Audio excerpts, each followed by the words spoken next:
For the past 11 years, farmer Yakov Talya has worked his land in the South Hebron hills.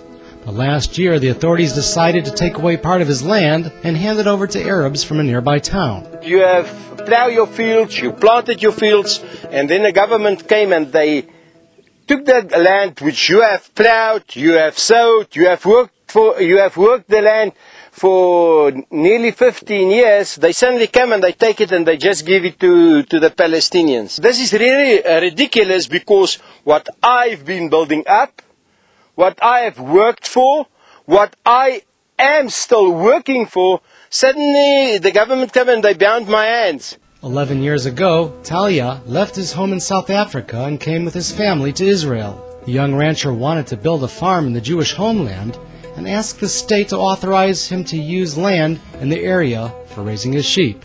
In a meeting of the civil administration of Judea and Samaria, it was decided to approve Yaakov's request to establish his farm. The then head of the Hebron Regional Council, Ron Schechter, even wished Yaakov success in his new endeavor.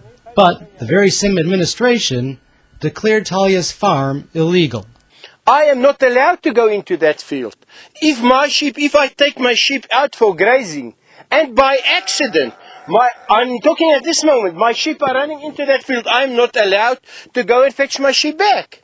I must call the army, they must come and they must chase my sheep out of my own field, because the government had decided this is close to Israelis with the authority of the army.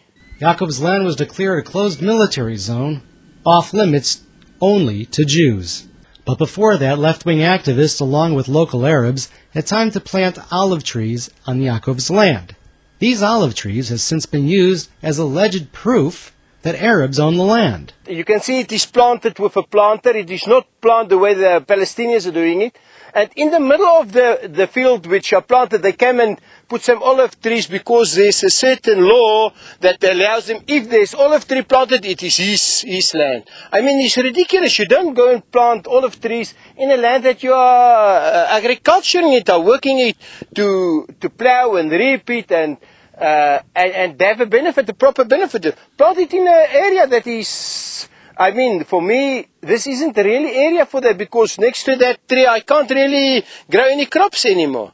I'm still obeying the orders, but the Palestinians, they are not, because they come in and they are planting some trees, and in the meantime they came with their sheep, and they don't go with the sheep there in the field because there's nothing to eat.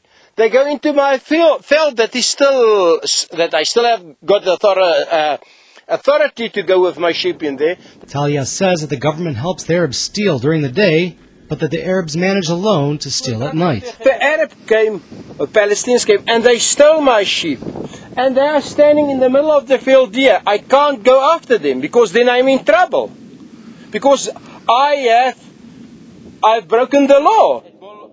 While Shai Dromi, the rancher who shot an intruder on his ranch, continues to battle the authorities who did not succeed in protecting him, his neighbor on the Talya farm continues to come up with new ideas to defend himself. The army is even forbidding Yakov to take his flock outside the area of his farm. And so, like his sheep packed into their pen, Yakov feels the government is also closing on him from all sides. The way the government are just giving, I am thinking they are causing a disaster.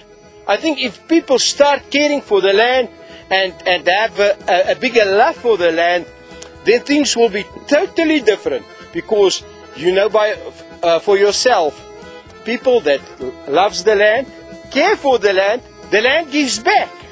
What you sow, you will reap. If you look after the land will look after you.